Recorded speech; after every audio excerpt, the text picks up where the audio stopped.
చాలా క్లియర్గా స్పష్టంగా దేని కారణంగా ఉద్యోగాలు జాప్యమవుతున్నాయి, ఆలస్యమవుతున్నాయి మనందరికీ కూడా క్లియర్గా తెలిసినాక కూడా దాని విషయం పైన ప్రస్తావించకుండా కావాలని చెప్పి నిరుద్యోగ యువతని, తెలంగాణ రేపటి భావి భారత పౌరులని రెచ్చగొట్టి ఏ రకంగా లబ్ధి పొందుదామనే దురఉద్దేశంతో, ఆలోచనతోటి ఏ రకమైన ప్రవర్తిస్తున్నావో ఆ విధానము సరైనది కాదు. నిజంగా నీకు చిత్తశుద్ధి ఉంటే, నిజంగా నీకు బాధ్యత ఉంటే 10 ఏళ్లలో నువ్వు మీ అయ్య కలిసి, బావబొమ్మర్దులు కలిసి తెలంగాణలో నిరుద్యోగులకు ఇవ్వాల్సిన ఉద్యోగ నియామక పత్రాలు అమ్ముకున్నారు, దానిపైన స్పష్టత ఇయ్యు. మరి ఎందుకు ఆ పరిస్థితికి తీసుకొచ్చినావు, దానిపైన స్పష్టత ఇయ్యు. దానిపైన మాట్లాడకుండా, సిగ్గుశరం లేకుండా తెలంగాణ ఏదో మీ గడి, మీ అయ్య ఏదో రాజు, మీ అయ్యకి నోటీస్ ఇవ్వద్దు, నీకు నోటీస్ ఇవ్వద్దు, మిమ్మల్ని విచారణ చేయొద్దు, మిమ్మల్ని విలువద్దు అని చెప్పి ఈరోజు మీ సొంత చెల్లె మిమ్మల్ని అంటుంది మీది రాచరగు పాలన అని చెప్పని.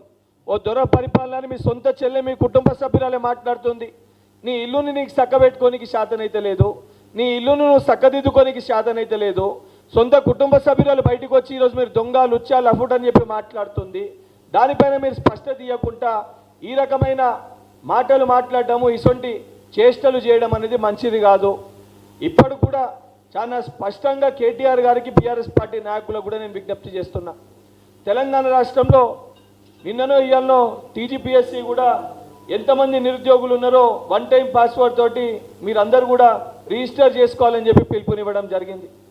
60 లక్షల 30 లక్షల మంది అందులో రిజిస్టర్ అయినట్టు కూడా, అంటే అధికారిక సమాచారం ఏదైతే మనం బయట ఉంటుంది 1 టైం రిజిస్ట్రేషన్కి త్వరలో కొలువులు టీజీపీఎస్సీ పరిధిలో వస్తాయని చెప్పని ఏదైతే 1 టైం పాస్వర్డ్ తోటి టీజీపీఎస్సీ కూడా మొన్న రిలీజ్ చేసినట్టుంది. వాళ్ళు కూడా వాళ్ళ అఫీషియల్గా ఏది రిజిస్ట్రేషన్స్ చేసుకోమని. అంటే ఒక స్పష్టతతోటి, ఒక విజన్ తోటి తెలంగాణ రాష్ట్రంలో ఉన్న యువకులకు ఒక భరోసాని, ధైర్యాన్ని కల్పించాలని ఒక ప్రయత్నం మేము చేస్తున్నాము. దాంతోపాటు పోలీస్ శాఖ, ఇతర శాఖలలో కూడా రిక్రూట్మెంట్స్ అనేటి ఆల్రెడీ పోలీస్ కానీ, రెవెన్యూ కానీ, ట్రాన్స్పోర్ట్ కానీ, ఇతర డిపార్ట్మెంట్స్ కూడా నోటిఫికేషన్స్ ఇస్తున్నాయి ఆయా డిపార్ట్మెంట్స్ని కూడా. అవన్నిట్లో కూడా అన్నీ కూడా అండర్ ప్రాసెస్ ఉన్నాయి. అండ్ పోలీస్ డిపార్ట్మెంట్ కూడా మళ్ళొక పెద్ద రిక్రూట్మెంట్ చేస్తామని చెప్పి వారు కూడా 14,000 ఉద్యోగాలు రిక్రూట్ చేస్తామని చెప్పి వారు కూడా మాట్లాడడం జరిగింది. ఇవన్నీ చెప్పినాక కూడా దేనికోసం రెచ్చగొడుతున్నావు, ఎవరిని రెచ్చగొట్టే ప్రయత్నం చేస్తున్నావు? 10 ఏళ్ళు మరి నీకు సోయి ఉంటే నువ్వు ఎందుకు మాట్లాడలేదు? 10 ఏళ్ళు పేపర్ లీక్ అయితే కనీసం టీజీపీఎస్సీని కూడా ప్రక్షాళన చేయలేదు.